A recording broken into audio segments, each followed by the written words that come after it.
വളരെ എളുപ്പത്തിൽ തയ്യാറാക്കി എടുക്കാൻ പറ്റുന്ന നല്ലൊരു പക്വടയുടെ റെസിപ്പിയാണ് ഞാനിത് കാണിക്കുന്നത്. നമ്മുടെ വീട്ടിലുണ്ടാകുന്ന സാധനങ്ങൾ മാത്രമാണ് യൂസ് ചെയ്യുന്നത്. പിന്നെ സ്പെഷ്യലായിട്ട് ടേസ്റ്റ് കൂട്ടാൻ വേണ്ടി ഞാനൊരു സാധനം കൂടെ ചേർക്കുന്നുണ്ട്. അതെന്താണെന്ന് ഞാൻ പറഞ്ഞു തരാം. ഒരു വലിയ സവോള മതി ഇത്രയും സ്നാക്ക് ഉണ്ടാക്കി എടുക്കാനായിട്ട്. പിന്നെ 1 ഇഞ്ച് വലിപ്പത്തിലുള്ള ഒരു ഇഞ്ചി കഷ്ണം വേണം. ഇത് രണ്ടും നമുക്ക് പൊടിയായിട്ട് അരിഞ്ഞെടുക്കാവുന്നതാണേ. അരിയുന്ന ആ ഒരു വീഡിയോ ഒക്കെ എടുത്തിട്ടുണ്ടായിരുന്നു ഞാൻ, ആ കട്ട് ചെയ്യുന്ന സൗണ്ടൊക്കെ കേൾപ്പിക്കാനായിട്ട്. പക്ഷെ അതൊന്നും കിട്ടിയില്ല, റെക്കോർഡിംഗ് ഓൺ ആയില്ല. പോട്ടെ. ഇനി നമുക്കൊരു പച്ചമുളക് വേണം. പച്ചമുളകും ചെറുതായിട്ട് അരിഞ്ഞെടുക്കാം. നിങ്ങളൊക്കെ വോട്ട് ചെയ്തായിരുന്നോ? ഞാൻ എന്താ വോട്ട് ചെയ്തപ്പോൾ എൻ്റെ നഖം മുഴുവനായിട്ട് നെയിൽ പോളിഷ് ഇട്ട അവസ്ഥയിലാക്കി തന്നു. ആ ഒരു മെഹന്തി ഇട്ടില്ലായിരുന്നെങ്കിൽ പിന്നെ പുറത്ത് കാണിക്കാൻ പറ്റാത്ത അവസ്ഥയായേനെ. പക്ഷേ പഞ്ചായത്ത് ഇലക്ഷൻ ഉണ്ടല്ലോ, സെലിബ്രിറ്റീസിൻ്റെ ഒക്കെ കയ്യിൽ വരച്ചില്ലേ, അതുപോലെ നല്ല അടിപൊളിയായിട്ട് അളന്ന് വരച്ച് തന്നതായിരുന്നു. പോട്ടെ. പിന്നെ ജനങ്ങൾക്ക് വിലയുള്ള ആകെ ഒരു ദിവസമല്ലേ, അതിൻ്റെ ആ ഒരു അടയാളം അങ്ങനെ ഇരിക്കട്ടെ എന്ന് കരുതി.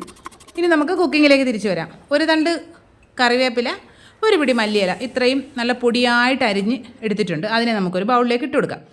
ഇനി ഇതിലേക്ക് 1 ടീസ്പൂൺ മുളക് പൊടി ചേർത്ത് കൊടുക്കുന്നുണ്ട്, 1/4 ടീസ്പൂൺ മഞ്ഞൾപ്പൊടി ചേർക്കുന്നുണ്ട്, ഒരു 1/2 ടീസ്പൂണോളം ഉപ്പ് ചേർക്കുന്നുണ്ട്. ഇനി ഒരു 1/2 ടീസ്പൂണോളം കായപ്പൊടി ചേർത്ത് കൊടുക്കുന്നുണ്ട്. നമ്മളിതിൽ കടലപ്പൊടി ചേർക്കുന്നത് കൊണ്ട് ആ ഒരു ഗ്യാസ് ഉണ്ടാകാതിരിക്കാൻ വേണ്ടിയിട്ടാണ് ഒരു 1/2 ടീസ്പൂണോളം ചേർക്കുന്നത്. നിങ്ങൾക്ക് അത്രയും കായത്തിൻ്റെ ടേസ്റ്റ് ഇഷ്ടമല്ല എങ്കിൽ ഒരു 1/4 ടീസ്പൂണൊക്കെ ഇട്ടാലും മതിയാകുമേ. ഇനി ഇതെല്ലാം കൂടി നല്ലതുപോലെ ആ സവോളയിലൊന്ന് ഞെരടിയെടുക്കണം. അപ്പോൾ സവാളയിൽ നിന്നും കുറച്ച് വെള്ളമൊക്കെ ഉണ്ടാവും. ഇനി നമുക്കിതിലേക്ക് ചേർക്കേണ്ടത് 1 കപ്പ് കടലമാവ് ചേർക്കുന്നുണ്ട്. ഇനി 2 ടേബിൾ സ്പൂൺ അരിപ്പൊടി ചേർക്കുന്നുണ്ട്. അത് ചെറിയൊരു ക്രിസ്പിനെസ്സിന് വേണ്ടിയാണ് നമ്മൾ ചേർക്കുന്നത്. ഇനി ഇതെല്ലാം കൂടി നല്ലതുപോലെ ഒന്ന് മിക്സ് ചെയ്തെടുക്കാവുന്നതാണ്. ഇനിയാണ് നമ്മളിതിൽ ടേസ്റ്റ് കൂട്ടാനായിട്ടുള്ള സ്പെഷ്യൽ ഇൻഗ്രീഡിയൻറ്റ് ചേർക്കുന്നത്. എന്താണ്? ഒരു 1/4 കപ്പ് ദോശമാവ് ചേർക്കുന്നുണ്ടേ. ഉപ്പിട്ടിട്ടുള്ള ദോശമാവാണെങ്കിൽ അതിനനുസരിച്ചിട്ട് വേണം നമ്മൾ ഈ ബാറ്ററിൽ ഉപ്പിടാനായിട്ട്. ഞാനിപ്പോൾ ഉപ്പിട്ട ദോശമാവല്ല ചേർത്തത്. ഇനി ഇതിലേക്ക് നമുക്ക് വെള്ളം ചേർക്കണം. വെള്ളം ആദ്യമേ ഒരുപാട് വെള്ളം ഒഴിക്കാൻ പാടില്ല, കുറേശ്ശെ എടുക്കുക. ആദ്യം ഒരു 1/4 കപ്പ് വെള്ളം ഒഴിച്ച് മിക്സ് ചെയ്ത് നോക്കുക. വെള്ളം പോരാതെ വന്നപ്പോൾ വീണ്ടും ഒരു 1/4 കപ്പ് കൂടി ഒഴിച്ചു. അങ്ങനെ ഞാനൊരു 3 തവണ ഒഴിച്ചു. അപ്പോൾ ഒരു 3/4 കപ്പ് വെള്ളം ഇതിലേക്ക് ഞാൻ ചേർത്തിട്ടുണ്ട്. അത് കുറേശ്ശെ ചേർത്ത് വേണം മിക്സ് ചെയ്തെടുക്കാനായിട്ട്. കാരണം പല പൊടികൾക്കനുസരിച്ചും വെള്ളത്തിൻ്റെ അളവ് വ്യത്യാസമായിരിക്കും. ഇങ്ങനെ ഒരു കൺസിസ്റ്റൻസി ആക്കി എടുക്കുക.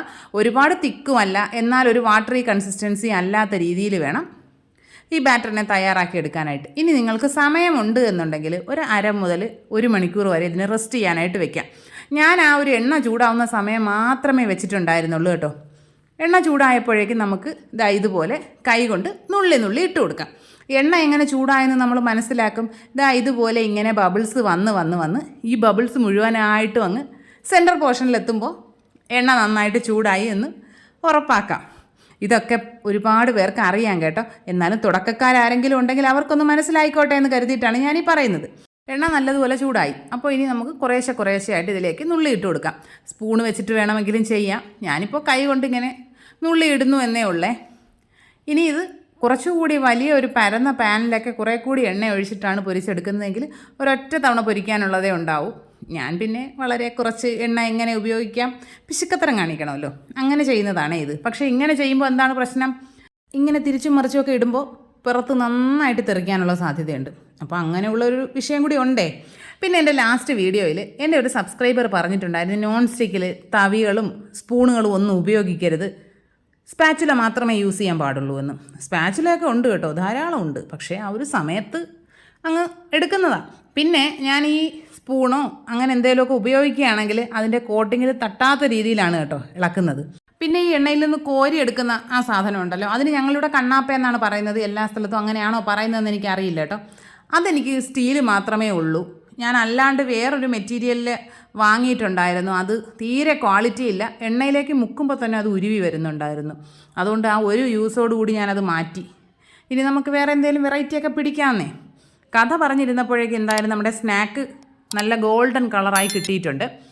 ഈ സമയത്തുണ്ടല്ലോ നമ്മൾ ഏതോ ഒരു ചായക്കടയിലെത്തിയ ഫീല് കിട്ടും. അത്രയ്ക്ക് നല്ല അടിപൊളി മണമാണ്. ബാക്കിയുള്ളത് നമുക്കിതുപോലെ പൊരിച്ചെടുക്കാവുന്നതാണ്. നിങ്ങൾ ഇതുവരെ ഇങ്ങനെ ഒരു പൊക്കവട തയ്യാറാക്കിയിട്ടില്ലെങ്കിൽ എന്തായാലും ട്രൈ ചെയ്ത് നോക്കണം. അടിപൊളി ടേസ്റ്റാണ്. എല്ലാ കൂട്ടുകാരും ട്രൈ ചെയ്ത് നോക്കുക. ഫീഡ്ബാക്സ് ഒക്കെ കമൻറ്റ് ബോക്സിൽ അറിയിക്കുക. വീഡിയോ ഇഷ്ടപ്പെട്ട് കഴിഞ്ഞാൽ ലൈക്ക് ചെയ്യുക, കമൻറ്റ് ചെയ്യുക, ഷെയർ ചെയ്യുക, ചാനൽ സബ്സ്ക്രൈബ് ചെയ്യുക, ഹൈപ്പും ചെയ്യാം. ഇനി നമുക്ക് മറ്റൊരു അടിപൊളി വീഡിയോ ആയിട്ട് ഉടനെ തന്നെ കാണാം. അതുവരെ എല്ലാ കൂട്ടുകാർക്കും ബൈ.